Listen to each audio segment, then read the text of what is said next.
La Biblia, aunque es principalmente un texto espiritual y moral, ha captado la atención de científicos, estudiosos y creyentes por su aparente conocimiento adelantado a su época en áreas relacionadas con la ciencia.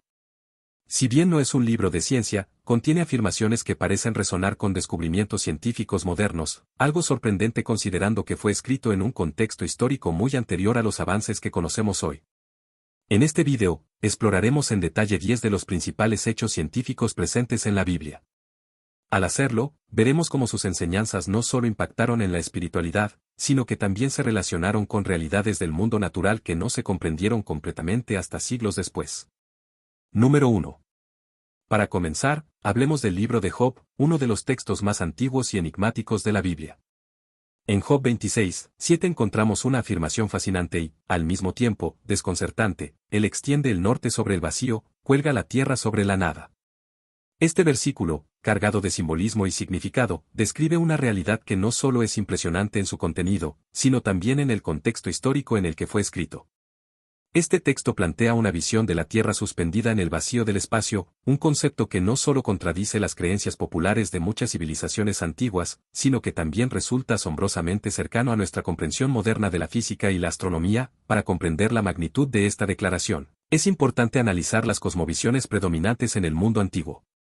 Los babilonios, una de las culturas más avanzadas de su tiempo, tenían una concepción del universo que situaba a la Tierra descansando sobre un océano cósmico.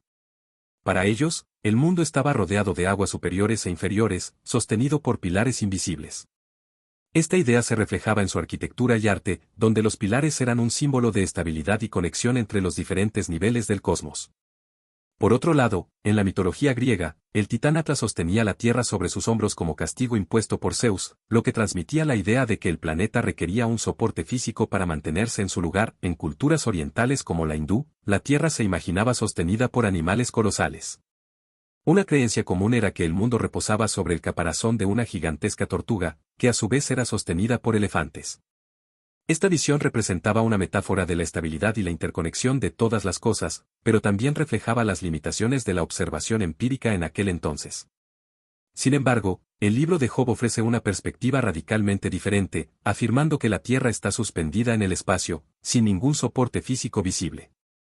Este concepto, por simple que pueda parecer hoy, era profundamente revolucionario en su tiempo y desafió las explicaciones más aceptadas de las culturas contemporáneas. La declaración de Job 26:7 no solo plantea una descripción precisa del estado de la Tierra en el cosmos, sino que también revela una comprensión avanzada para su época.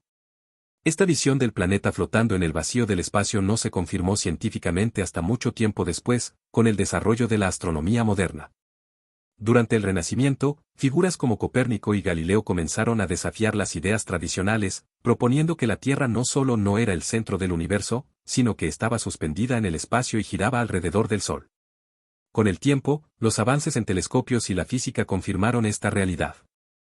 Pero el hecho de que esta idea estuviera presente en un texto escrito hace miles de años plantea una pregunta intrigante: ¿cómo pudo el autor de Job poseer este conocimiento? Algunos argumentan que esta afirmación en el libro de Job es simplemente una metáfora poética, una descripción que busca engrandecer a Dios al mostrar su control absoluto sobre el cosmos. Sin embargo, incluso si consideramos esto como una imagen poética, sigue siendo sorprendente que esta metáfora en particular sea tan precisa desde el punto de vista científico. Otros sugieren que podría tratarse de un conocimiento inspirado, una revelación divina dada al autor de Job para transmitir una verdad que trasciende las limitaciones humanas de su tiempo. Independientemente de cómo se interprete, el versículo destaca como un ejemplo de cómo las escrituras pueden contener verdades profundas que resuenan incluso en la era moderna.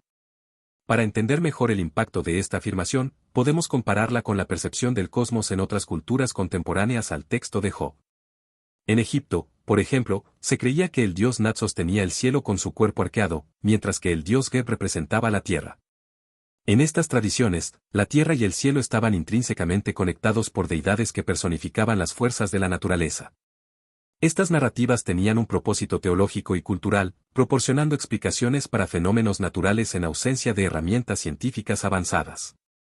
Sin embargo, la descripción de Job parece evitar cualquier explicación mitológica o antropomórfica, presentando una visión sobria y extraordinariamente precisa del universo. La expresión cuelga la tierra sobre la nada sugiere una comprensión de la gravedad que tampoco se exploró hasta mucho después. Isaac Newton, en el siglo XVII, desarrolló la teoría de la gravedad, explicando cómo los cuerpos celestes interactúan y se mantienen en sus órbitas debido a una fuerza invisible.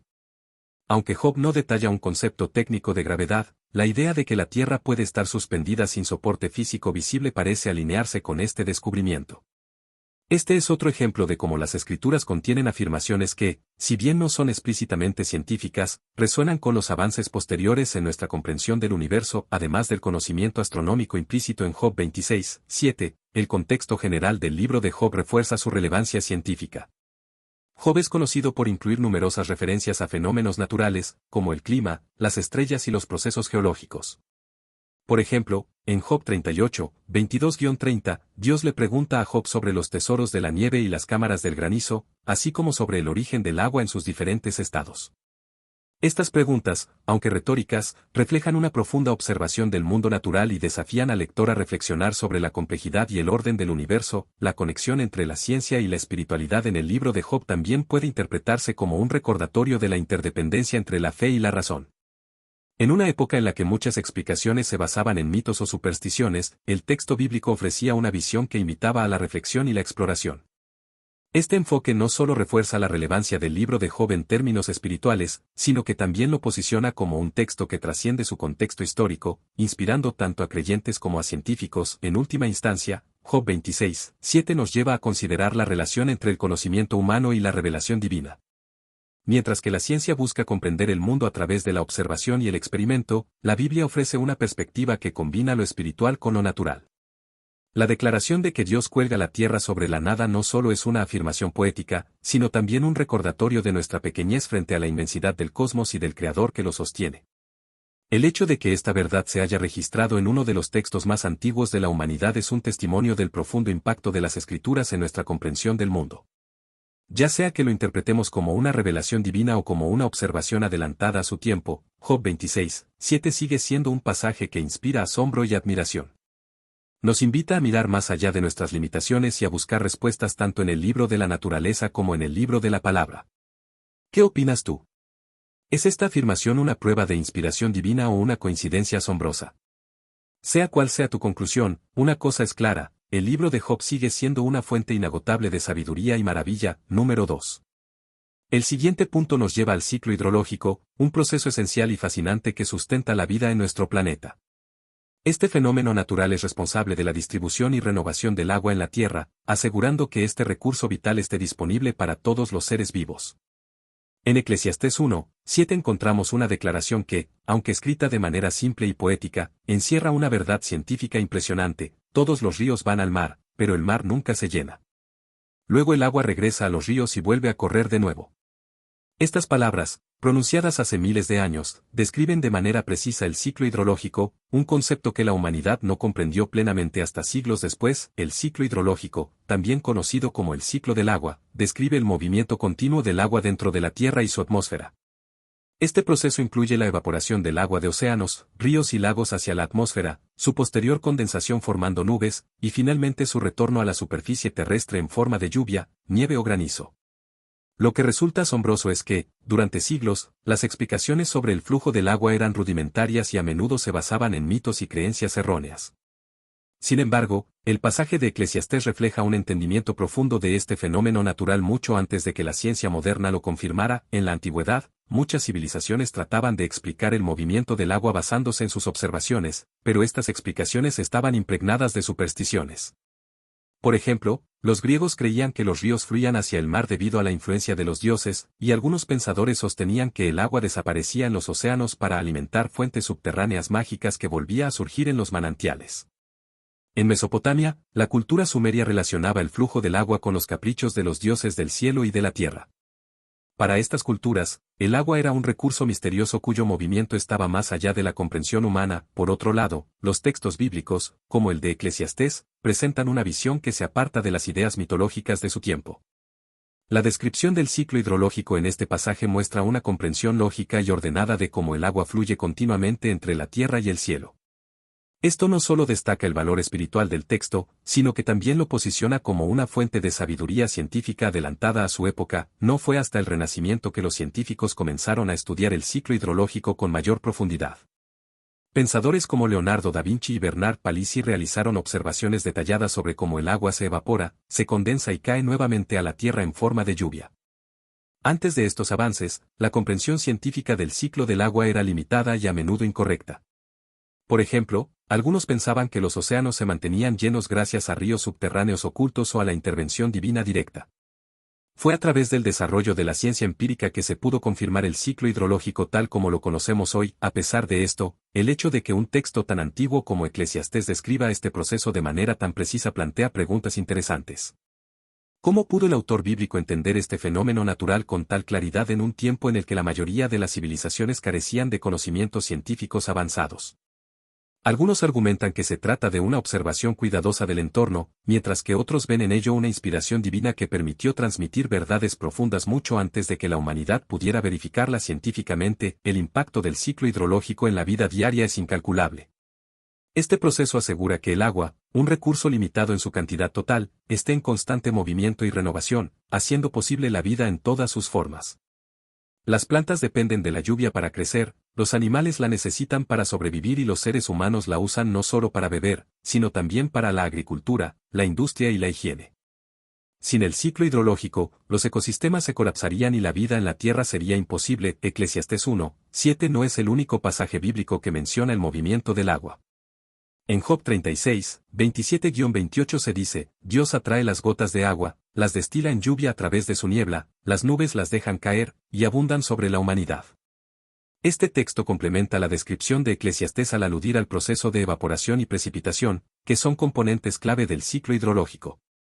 Nuevamente, encontramos aquí una comprensión impresionante de cómo funciona la naturaleza, expresada de manera poética pero profundamente precisa. Además del ciclo hidrológico, estos pasajes también invitan a reflexionar sobre la relación entre el agua y la vida.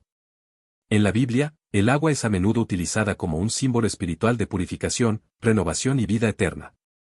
Desde el Génesis, donde el Espíritu de Dios se mueve sobre las aguas, hasta el Nuevo Testamento, donde Jesús se presenta como el agua viva, este elemento esencial para la vida física también tiene un significado espiritual profundo. Así, el ciclo del agua puede verse como un recordatorio de cómo Dios provee constantemente para las necesidades de la humanidad, tanto físicas como espirituales. Es interesante notar cómo la precisión científica de estos textos no disminuye su relevancia espiritual. Al contrario, refuerza la idea de que la creación está diseñada de manera ordenada y meticulosa, reflejando la sabiduría del Creador.